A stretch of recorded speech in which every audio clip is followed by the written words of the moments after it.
मैं हूँ प्रोफेसर नफीसा, संगीत विभाग आर्य कॉलेज फॉर बॉयज लुधियाना से।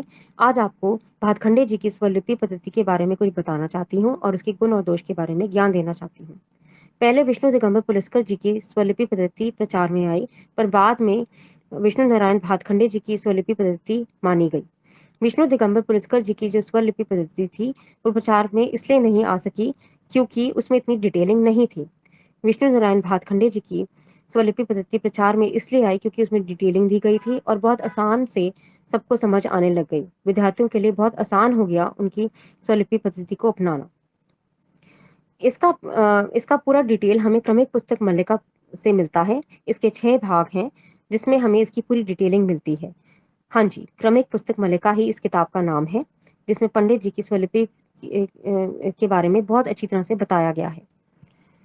पंडित जी की स्वरलिपि पद्धति में अगर हम इस फ्लो चार्ट को जो मैंने आपके सामने रखा है को फॉलो करें तो हमारे लिए बहुत ही आसान हो जाता है इसको समझना। जो मैंने आपके सामने अभी एक फ्लो चार्ट रखा है, अगर हम उसको पहले रख लें और पहले समझ लें तो हमारे लिए बहुत आसान हो जाता है भातखंडे जी की स्वरलिपि पद्धति को मानना। इसके बारे में आपको मैं थोड़ा सा ज्ञान देना चाहती हूँ। इस फ्लो चार्ट के बारे में मैं आपको थोड़ा सा बताना चाहती हूँ, क्योंकि अगर हम इसके बारे में ही जान लें तो हमें सारी स्वरलिपि पद्धति भातखंडे जी की समझ आ जाती है। हम इसको लिख भी पाते हैं और हम इसको समझ भी पाते हैं और समझा भी पाते हैं। तो इस फ्लो चार्ट को समझना बहुत जरूरी है और अभी मैं आपको इसके बारे में थोड़ा ज्ञान देना चाहती हूँ। तो हम पहले करेंगे इसके 4 विभाग: स्वर चिन्ह, सप्तक के चिन्ह, क्रियाओं के चिन्ह और ताल के चिन्ह। मैं फिर से रिपीट करती हूँ: स्वर चिन्ह, सप्तक के चिन्ह, क्रियाओं के चिन्ह और ताल के चिन्ह। स्वर चिन्ह, स्वर चिन्ह पहला हम इसका कॉलम बनाएंगे। उसमें हम लिखेंगे शुद्ध स्वर, जिसकी कोई चिन्ह नहीं है। वो तो बड़ी आसान सी बात है कि जब शुद्ध स्वर लिखेंगे तो शुद्ध स्वर के तो कोई चिन्ह होते ही नहीं। पहला विभाग हमने किया स्वर चिन्ह का और उसके साथ हमने लिखा शुद्ध स्वर। शुद्ध स्वर के आगे हमने लिखा कोई चिन्ह नहीं, फिर लिखा कोमल स्वर, फिर लिखा तीव्र स्वर। अब कोमल स्वर के कॉलम में हम रेगा धानी कोमल लेंगे, क्योंकि यही कोमल 4 स्वर हैं और इसकी जो चिन्ह है उसके नीचे रेखा डलती है, जैसे मैंने आपके सामने फ्लो चार्ट में बनाया है। अब तीव्र स्वर जो है, जो थर्ड कॉलम है, उसमें हम लिखेंगे माँ तीव्र, क्योंकि माँ जो तीव्र स्वर है वो एक ही होता है, वो तीव्र माँ ही होता है। और इसका चिन्ह क्या है? ऊपर खड़ी रेखा, ऊपर खड़ी रेखा। तो पहला कॉलम हमारा क्या है? स्वर चिन्ह। और दूसरा कॉलम है शुद्ध स्वर, फिर हम लिखेंगे कोमल स्वर, फिर हम लिखेंगे तीव्र स्वर। तो शुद्ध स्वर के आगे हम लिखेंगे कोई चिन्ह नहीं। कोमल स्वर के नीचे हम क्या लिखेंगे? रेगा धानी कोमल। और रेगा धानी कोमल को हम कैसे लिखेंगे? कोमल स्वर का चिन्ह है नीचे रेखा। फिर है तीव्र स्वर, जो कि एक ही स्वर है, वो है माँ तीव्र। और माँ तीव्र की क्या निशानी है? ऊपर खड़ी रेखा। तो तीव्र की जो चिन्ह होता है वो ऊपर खड़ी रेखा होता है। और तीव्र स्वर सिर्फ एक ही है, वो है माँ तीव्र, ऊपर खड़ी रेखा। अब दूसरा कॉलम है सप्तक के चिन्ह: मंद्र सप्तक, मध्य सप्तक, तार सप्तक। मंद्र सप्तक, मध्य सप्तक और तार सप्तक। हम किसके बारे में कर रहे हैं? दूसरा जो कॉलम है वो है सप्तक के चिन्ह: मंद्र सप्तक, तार सप्तक और मध्य सप्तक। या हम ऐसे भी लिख सकते हैं: सप्तक के चिन्ह, मंद्र सप्तक, मध्य सप्तक और तार सप्तक। तो मंद्र सप्तक क्या होता है? वो है नी धा पा। तो नी धा पा के नीचे हम क्या करेंगे? नीचे बिंदु लगाएंगे। और मध्य सप्तक कोई चिन्ह नहीं। और तार सप्तक सा रे गा, जैसे अगर हमने सा रे गा रखा है तो तार सप्तक क्या होगा? उसके ऊपर बिंदु। मैं फिर से बोलना चाहूंगी: सप्तक के चिन्ह, मंद्र सप्तक, नी धा पा, नीचे बिंदु, इनके नीचे हम बिंदु रखेंगे। और मध्य सप्तक कोई चिन्ह नहीं। और तार सप्तक जैसे सा रे गा लिखा है उसके ऊपर बिंदु लगाएंगे, वही तार सप्तक का निशान है। अब है तीसरा कॉलम क्रियाओं के चिन्ह। क्रियाओं के चिन्ह, उसका पहले कॉलम में हम लिखेंगे मींड, दूसरे कॉलम में कर्ण और तीसरे कॉलम में खटका। अब मींड के नीचे हम लिखेंगे, जैसे हमने अगर माँ नी लिखा, तो अगर हमने मींड उठाया माँ से लेकर नी तक तो हम ऊपर अर्धचंद्र लगाएंगे। माँ से लेकर नी तक हम उसका अर्धचंद्र लगाएंगे। और कर्ण, कर्ण कैसे लगाएंगे? अगर हमने सा का कर्ण लिया है तो हम गा के ऊपर छोटा सा सा लगा देंगे और बाईं ओर रखेंगे उसको। जो कण का स्वर है वो हम उसको बाईं की और ऊपर की तरफ रखेंगे, जैसे मैंने आपको आगे फ्लो चार्ट में दिया है। और खटका खटका को हम खटका को हम कोष्टिक में रखेंगे। जैसे कि अगर हमने पा को खटका लगाया है तो पा को हम कोष्टिक में रखेंगे, जिसको हम ब्रैकेट भी कहते हैं। फिर उसके आगे हम बाकी जो उसके मुख्य स्वर हैं, धापा मापा, जैसे मैंने एग्जांपल दिया है, हम वैसे लिख देंगे। तो इस तरह से ये क्रियाओं के चिन्ह किस तरह से मैंने लिखे हैं, आपको बताए हैं। क्रियाओं के चिन्ह भातखंडे जी ने हमें इस तरह से बताए हैं, जो कि मैंने आपको फ्लो चार्ट में बताया है आसानी से। पहले लिखेंगे मींड, जैसे अगर हमने माँ से नी का मींड उठाना है तो हम ऊपर अर्धचंद्र रखेंगे माँ से नी तक। फिर कण, हम बाईं ओर ऊपर कण का स्वर डाल देंगे, जैसे मैंने आपको फ्लो चार्ट में लगाया है, दिखाया है। जैसे गा है तो उसके साथ अगर हमने सा का कण लिया है तो हमने सा को बाईं ओर के ऊपर छोटा सा रखा है। अब खटका, खटके को हम कौष्टिक निशान में रखेंगे, ब्रैकेट में रखेंगे, जिस चीज का भी हम खटका, जिस स्वर का भी हम खटका लगाएंगे। तो अब है ताल के चिन्ह। ये आखिरी कॉलम है ताल के चिन्ह।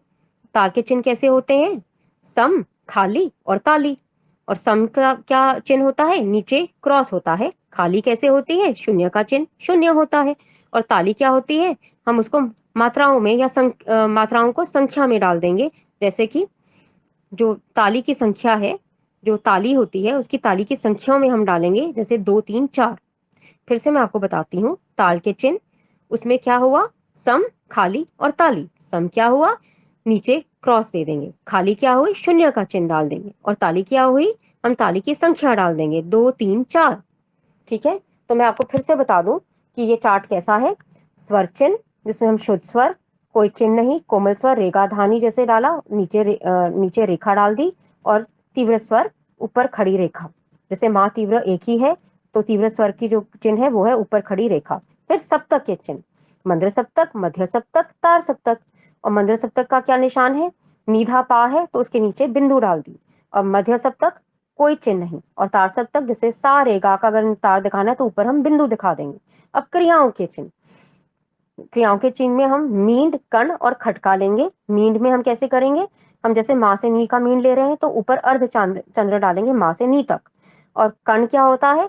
जैसे जिस चीज का भी हम कण ले रहे हैं उसको हम बाईं ओर ऊपर की तरफ रखेंगे तो वो ही हमारा कण का स्वर होगा। अब खटका, खटका को हम कौष्टिक में डालेंगे, ब्रैकेट में डालेंगे, तो हमें पता चलेगा, बाकी स्वरों के साथ उसको रखेंगे तो हमें पता चलेगा कि हमने इस स्वर का खटका लिया है। अब ताल के चिन्ह, सम, खाली और ताली। अब सम का चिन्ह क्या होगा? क्रॉस। और खाली का चिन्ह क्या होगा? शून्य। और ताली का चिन्ह क्या होगा? ताली की संख्या 2 3 4। अब वैसे ही अब हम आगे क्या करेंगे? एक मात्रा काल, नीचे अर्ध चंद्र देंगे। जैसे कि अगर हमने रेगा के नीचे अर्ध चंद्र दिया तो हमें पता चल जाएगा कि ये एक ही स्वर है। ठीक है, ये नोटेशन में एक ही मात्रा के नीचे आना है। ठीक है, तो ये हो गया एक मात्रा काल। अब स्वर को लंबा करना, इसके लिए भी हमें बड़े आसान तरीका बता दिया भातखंडे जी ने। स्वर के आगे लकीर, स्वर के आगे लकीर उन्होंने लगा दी, तो इसके कारण हमें पता चल गया कि हमने इसको लंबा लेना है। ठीक है, हमने स्वर के आगे लकीर लगा दी, जैसे सा और डैश रेगा, तो इसको हमने लंबा लेना है। तो गीत के शब्द को लंबा करना, तो उसके लिए हमने क्या करना है? उस अक्षर के आगे हमने अवग्रह लगा देना है, तो वो लंबा हो जाएगा। एस का निशान जो होता है वो हम लगा देंगे, उसको हम अवग्रह कहते हैं। तो पंडित भातखंडे जी ने उपरोक्त स्वर लिपि को इतना सरल कर दिया और हमारे लिए बहुत आसान कर दिया, तो इस करके ये लोकप्रिय हो गई और सबको समझ आने लग गई। इस करके ये लोकप्रिय हो गई और सबको समझ आने लग गई। जैसे कि अगर मैंने आपको ताल के चिन्ह बताए, सम, खाली, ताली, तो कितना आसान हो गया। उसमें क्रॉस आया सम में, खाली में शून्य आया, ताली में हमें संख्या मिल गई। तो वैसे ही आपको मैंने अवग्रह के बारे में बताया। तो ये सब कुछ हमें विष्णु दिगंबर पुलिस्कर जी की स्वरलिपि पद्धति में नहीं मिलता था, जो कि हमें इनकी स्वरलिपि पद्धति में, भातखंडे जी की स्वरलिपि पद्धति में आसान हो गया। अब मैं आपको स्वरलिपि पद्धति के गुण और दोष के बारे में बताना चाहती हूँ। स्वरलिपि पद्धति के गुण और दोष इकट्ठे ही आते हैं। स्वरलिपि पद्धति के गुण ये हैं कि स्वरलिपि से संगीत सीखने से आसानी हो गई है और पुस्तकों में ये प्राप्त हो गया है। अब हम इसको, जो राग है उसकी स्वरलिपि पद्धति को हम नोटेशन को हम प्रिजर्व कर सकते हैं, बुक्स में लिख सकते हैं और बाद तक उसको देख सकते हैं। पहले हम ऐसे नहीं कर सकते थे। और भविष्य के लिए किसी बंदिश को याद रखना सरल हो गया है। स्वर में कोमल तीव्र रूप को चिन्हों को द्वारा दर्शाने के लिए हमें चिन्ह मिल गए हैं और हम उसको आसानी से कर सकते हैं। और ये हमारे लिए और विद्यार्थियों के लिए बहुत आसान हो गया है। स्पेशली जो बच्चे जॉब पे होते हैं, वो अगर क्लासेस नहीं लगा सकते तो वो स्वलिपि पद्धति को लिख के उसको अपने घर में आसानी से सीख लेते हैं। उनके लिए बहुत आसान हो गया है, क्योंकि आजकल आधुनिक युग में हर एक कोई जॉब कर रहा है, बच्चे भी कर रहे हैं, तो उनके लिए आसान हो गया इस स्वलिपि पद्धति को सीखना और करना। और ये बुक्स में प्रिजर्व हो गई और कैलेंडर्स में प्रिजर्व हो गई, कहीं पर भी ये प्रिजर्व हो सकती हैं। लोग इनको अब इसके कैलेंडर्स भी बना रहे हैं, रागों के अकॉर्डिंगली इसके कैलेंडर्स भी बन रहे हैं आधुनिक काल में, जो कि एक बहुत ही अच्छा तरीका है सीखने का। और स्वलिपि पद्धति के ये गुण हैं। और वैसे इसके दोष क्या हैं? ये दोष है कि अब बच्चे बहुत आलसी हो गए हैं, इस करके वो क्लासेस नहीं लगाते, वो कॉपियों में इसको लिख लेते हैं और कहते हैं हम बाद में कर लेंगे। तो ये एक इसका दोष हो गया है कि वो क्लासेस नहीं लगाते और स्वलिपि पद्धति को लिख के वो बाद में इसको रटने की कोशिश करते हैं। तो इस करके उनका अभ्यास भी रुक जाता है, ये भी दूसरा दोष है। तीसरा कि स्वलिपि पद्धति में कहीं-कहीं जो स्वर हैं जैसे अति अति कोमल, इनके चिन्ह नहीं दिए गए। तो ये भी कुछ इसका दोष है कि जो कि हमें इसमें से नहीं पता चलता। और एक और चीज़ कि कर्ण, खटका, ये सब हमें सिर्फ स्वलिपि पद्धति को का अभ्यास करने से ही आएगा, राग का अभ्यास करने से ही आएगा, ये सिर्फ स्वलिपि पद्धति लिखने से नहीं आएगा। तो यहाँ पर बच्चे आजकल चीज़ें भूल जाते हैं और इसका रट्टा मार के आगे बढ़ने की कोशिश करते हैं। पहले घरानेदार होती थी ये सब, तो इस करके इसका अभ्यास बहुत होता था। पर अब स्वलिपि पद्धति क्योंकि किताबों में लिखी जा रही है, इस करके बच्चे इस चीज़ से नज़रअंदाज कर देते हैं, क्लासेस नहीं लगाते, अभ्यास नहीं करते। तो ये एक इसका बहुत बड़ा दोष है। और दूसरा दोष इसका ये है कि बच्चे क्योंकि अभ्यास नहीं करते तो उनकी आवाज़ में इतनी मिठास नहीं आता और वह उसका बेस नहीं बना पाते।